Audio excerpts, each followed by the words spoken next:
Bonjour tout le monde, mon nom est Glenn Poirier, je suis un géologue ici au Musée canadien de la nature.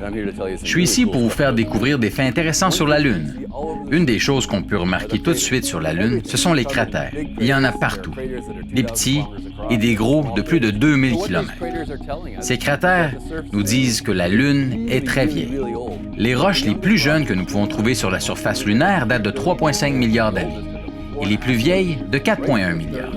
Au même moment où notre système solaire s'est formé. La Lune a beaucoup à nous apprendre sur la formation de notre système solaire. Alors, comment la Lune est-elle apparue? Plusieurs théories ont été avancées. Certains disaient que la Terre tournait tellement vite que des sections se seraient détachées pour former la Lune. Mais depuis les missions Apollo de la NASA, c'est la théorie de la collision-capture qui semble mieux fonctionner avec l'effet que nous connaissons sur la Lune. Cette théorie avance qu'au début du système solaire, la Terre a été frappée par un corps céleste gros comme la planète Mars.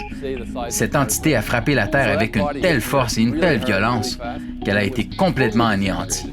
Il ne restait que des petits morceaux et la majorité ont été absorbés par la Terre, mais le reste des détritus s'est amalgamé en orbite de la planète pour former une jeune Lune.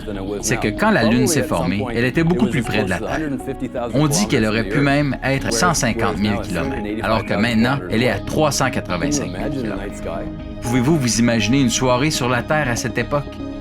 Après cette violente collision, il y avait beaucoup de roches très chaudes qui flottaient en orbite autour de la Terre. Alors que toute cette lave et toutes ces roches se refroidissaient, elle a pris une couleur blanchâtre.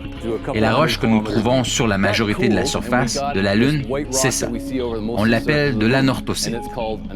Une autre chose que l'on remarque tout de suite en regardant la Lune, c'est toute la pierre grise, celle qui forme l'homme sur la Lune. Ce type de roche s'est formé après que l'anorthosite se soit refroidi.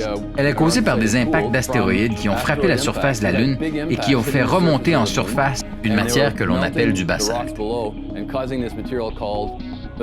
Ce basalte a rempli les cratères, formant des belles surfaces plates, parfaites pour y atterrir un module lunaire.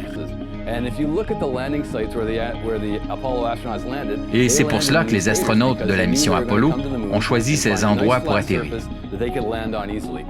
Nous savons que la Lune s'est formée dans cette gigantesque collision et nous avons toujours assumé que c'était un endroit très sec. Ceci a été confirmé après avoir étudié les nombreuses roches que les astronautes nous ont ramenées des missions Apollo. Si jamais nous comptons nous établir sur la Lune, cette absence d'eau pourrait être un problème. Certains scans satellites de la Lune nous ont permis de découvrir qu'il y a des cratères très profonds au pôle Nord et au pôle Sud. Et ces cratères ne sont jamais frappés directement par la lumière du Soleil. Cela veut dire qu'ils sont essentiellement des gros congélateurs géants. En étudiant la signature chimique des roches qui s'y trouvent, les chercheurs y ont détecté des traces d'eau. Depuis les derniers 46 ans, nous avons étudié les roches ramassées par les missions Apollo et nous y avons découvert toutes sortes de choses fascinantes sur la formation de la Lune et du système solaire, ainsi que sur ce qui se passe sur la Lune en ce moment. Les missions satellites les plus récentes nous ont permis d'en apprendre davantage sur les signatures chimiques de la Lune. Ils nous ont donné des images incroyables de la surface lunaire. Mais il nous en reste beaucoup à apprendre, alors la prochaine fois que vous levez les yeux vers la Lune, ne la voyez pas comme une grosse boule de lumière, mais voyez-la plutôt comme un immense laboratoire nous permettant d'en apprendre davantage sur les origines de notre système solaire.